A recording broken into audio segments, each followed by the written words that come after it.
Happy Monday, everybody. It is so good to be back for Red Sox Now, despite the Red Sox in their offseason and guys getting healthy as we watch the World Series. There's still so much to talk about. And welcome to the show. First time aboard, thank you. Make sure to subscribe. Leave your comments. As you can see on the sidebar, these are the topics today. On Friday, we will do, I missaid it on Friday, and we get some good comments. Your comments, you should leave them, make them general. Friday will be your show. The sidebars will be 4 comments. Maybe I'll double up, right? If we get good ones, maybe I'll do 8. Maybe I'll do 12. But on Friday, it's a fans Friday. That's how we'll say it. So your comments during the week, I've already got some things that people want me to talk about. I've written those down. I've saved those. But let's really push this week. And I'm looking forward to doing that. I want to have fun in the off season. I want to have, even during the season, we can have fun, right? We're allowed to. And we'll do fun things like this. Why not? Entertaining. I want you guys to be engaged. I want you guys to enjoy this. We get some great comments. We'll get to that at the end. So again, follow me on my socials at the Radio Mike. It's Red Sox Now presented by FanArch, and it's been a interesting 2 games in Toronto. Toronto with the offense in Game 1. I still like the Dodgers in this series because they have back-to-back aces. I don't care how many innings Glasnow or Ohtani have thrown. Your 3 and 4 guys are better. They are. They're better than Toronto's. I don't think there's any question about that. I would take Glasnow and Ohtani over Bieber and Scherzer, 2 acquisitions. Now, does that mean a lot at the end of the day? No. Doesn't mean Toronto can't win. We know that. We know it's baseball. But if you're going to ask me, I will always go with the pitching-heavy team. The Dodgers are at home. And I actually think they could win the next 3. I really do. Yamamoto looked good. I'm not disrespecting the Blue Jays. It's just too good of a staff. That's the one thing about I think the Dodgers that maybe we weren't thinking about because a lot of these guys didn't pitch a lot, and there's been injury issues with all of them, all 4, and now they're healthy. And you have those 4 guys in a row, Snell, Yamamoto, Glasnow, and Ohtani. That's ridiculous. But we've seen it with the Blue Jays. You know, you think they're out. And no slouches there with Scherzer and Bieber. I just think the other 2 are much better, and the Dodgers are at home. Be fun. So Monday, Tuesday, and Wednesday in L.A., they'll take Thursday off. They would play on Halloween if there was a Game 6 in Toronto. And then they would play the final game of the season would be November 1st. That would be a Game 7. I think it'd be pretty cool to have a final game November 1st. Seems crazy, doesn't it? It's so weird mentally why does November 1st after October 31st feel so much later, even though it's not. But hope you're enjoying the series. I'm casually watching it. Listen, I'm the biggest baseball fan on the planet. All of you know that. If you don't know my background, I'm a broadcaster for the Woo Sox. Next year will be my 30th season. But when baseball season's over, I'm kind of able to move on too, and I like watching the other sports. That's what I'm into. So if my team's not in it, as much as I love baseball, I get enough fix. I don't really have a ton of interest watching that. I know it might irk some people, but hey, that's me. I think it's healthy. You know, I watch, almost 200 games a year, if not more. I hope you had a great NFL Sunday wherever you are. If you're in Cincinnati and Atlanta, I know you're not happy campers because 2 dreadful franchises, the Dolphins and the Jets. I want to spend a little time on that, by the way, just a minute. Those are 2 franchises where everyone all have said that the coaches there, the players have shut out their coaches, right? They looked good yesterday. Crazy, crazy league. But I know people are upset, all you betting people too. If you had Bijan Robinson in your fantasy, or maybe you had him in a parlay, that was annoying. I wanted to bring this back because it came up, and we get comments about Kyle Schwarber. I really like that idea on many levels. I like him, right? He's very likable. We saw what he was here. And I do think the Red Sox need more veteran leadership in their lineup. Bregman takes on a lot. We don't know. I think Chapman. But I like another one like this. An amazing teammate who fits in with everybody. You saw him crying after his final game with the Phillies, kind of knowing he must have a heads up that they maybe would move on. The fact that he was so emotional could just be in the moment. But I do like the idea of that. Whether that be at first base, if it's the DH, you have to somehow get rid of Yoshida, which I many of you know I like Yoshida, but I've also discussed there's issues in moving him because you'll have to eat a lot of money.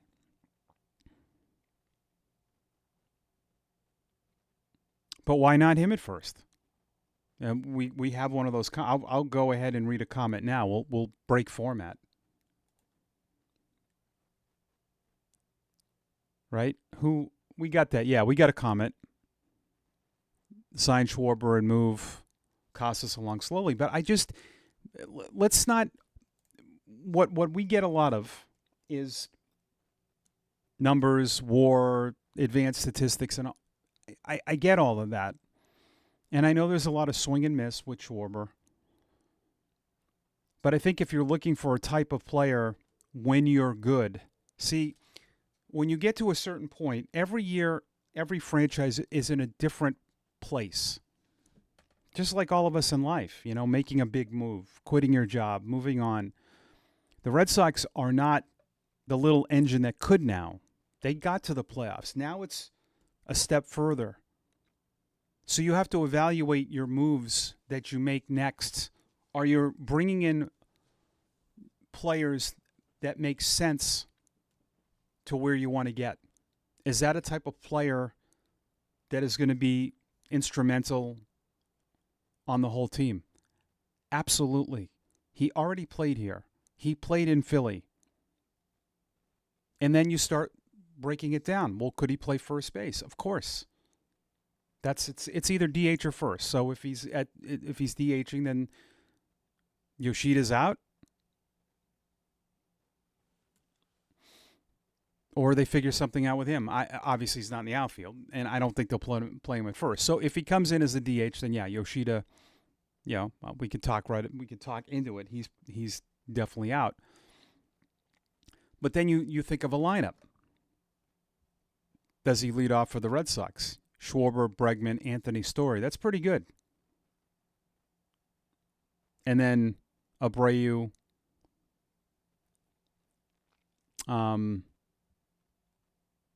Rafaela. Maybe it's Casas. Maybe it's someone else. Is there a fit? So you think of all those things. It'd be shorter than Alonso, the deal. I think the Alonso deal would be, for what he's wanting, pass. 6-7 years for a first baseman who's bad defensively is just. I get the power, but you're paying 7 years for power. We know what this guy can do.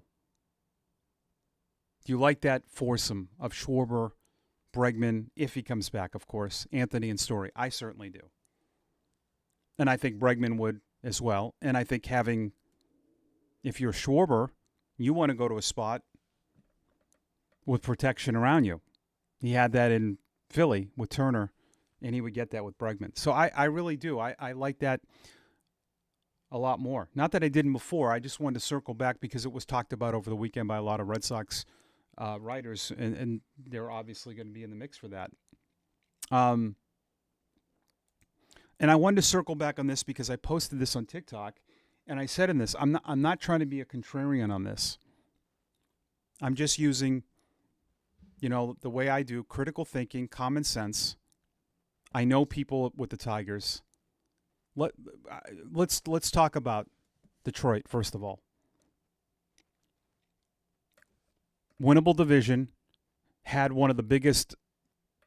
They blew a 15.5 game lead. The team that surpassed them had one good month, won the division, and they eliminated that team. It's not a great division. It's not been a great division for a while. A team had one good month and won the division. 2 years, you've been in the playoffs because of that guy. I get there could be some separation right now on where they stand for an extension. It's Detroit. This isn't Miami or Washington. It's a good fan base. The Tigers have been a pretty good. Or you think about Detroit, right? When we think about the Tigers, start rewinding in your head, going all the way back to Ty Cobb, Al Kaline, the teams in the 80s. This isn't a franchise that was an expansion team. There's a lot of history in Detroit. The old Tiger Stadium. They built a new ballpark. It doesn't make a lick of sense. And I've gotten this already. Well, the Red Sox and Yankees have to inquire. You hang up the phone. You cannot, as a Tiger organization, and a lot of us are looking at this from just the lens of the Red Sox. It would be one of the most horrific moves. And I think the crochet, I'll still say the White Sox were foolish for that. And Minnesota would be foolish as well. Winnable divisions. And you're going to think about what people think of the Red Sox and Yankees in Detroit. Well, is it better if they traded Skubal to the Dodgers or the Padres? Yes. It's in your league. It's a team you haven't been able to get over the hump.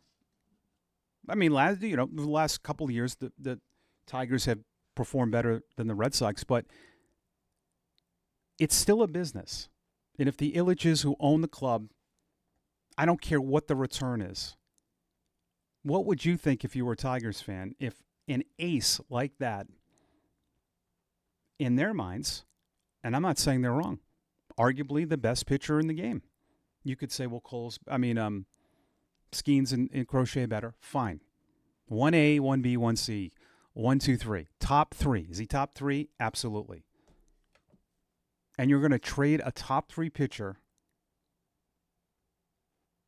to the two hated rivals? Nobody likes the Red Sox and Yankees in Detroit if you're a Tiger fan. That would be such a stupid move. Now, you can tell me, well, what if they get Duran, Rafaela? I don't care. Early. Still dumb. Still. Because that's all great. But when you want to go to that next level, you're not getting there. They got pretty far with Skubal. And not a ton around him at times. It makes no sense. I think this is just a lot of what we do in October when we talk about this. And I don't think the Red Sox have more to offer than other teams. I really don't. That would be a move because the Sox and Yankees would be able to give them that money. And it would either be Crochet and Skubal,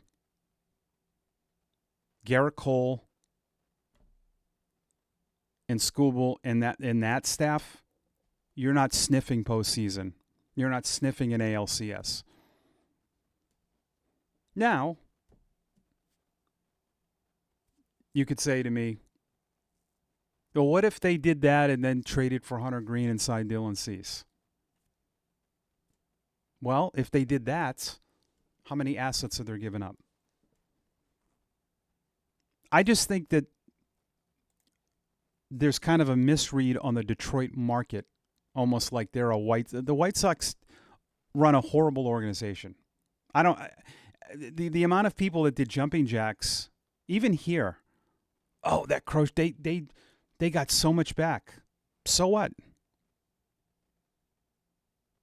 Chase Mydroth? Really? I mean, I love Chase. Oh, he could be Dustin Pedroia. I don't think so. You traded a first-round outfielder. So what? You can buy outfielders. You've rearranged your outfield a bazillion times. Kyle Teal, horrible defensively. That's not just from me. That's from pretty much every scout I talk to. Projects as a first baseman.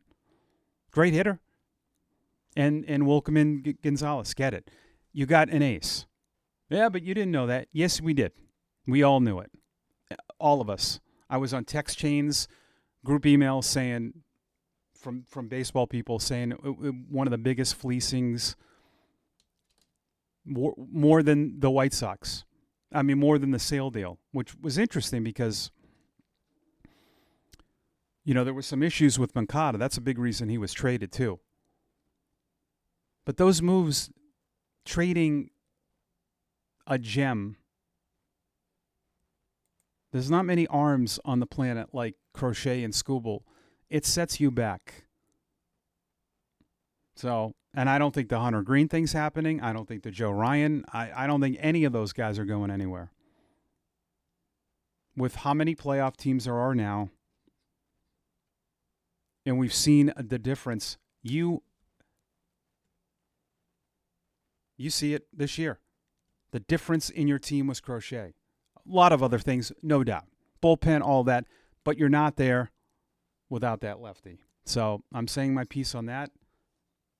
Watch, Skubal will be traded today. But if it happens, and he is traded to the Red Sox or Yankees, that will tell you a lot about the Tigers organization, and that will be a killer for them. And I talked to somebody that works for them, and he said to me that if this really does happen to any American League team, it's going to really kill that fan base. And I believe that. I actually asked him about it. I test ran it through him, and he said, "No, you're spot on." He's got more of a pulse on this than I do, but I do that. Sometimes I test drive these things with people before I bring it up with you, because a lot of people here, they don't know what's going on in Detroit. And he is really loved there. But again, if they don't have the money and they're unwilling to do it, they're unwilling to do it.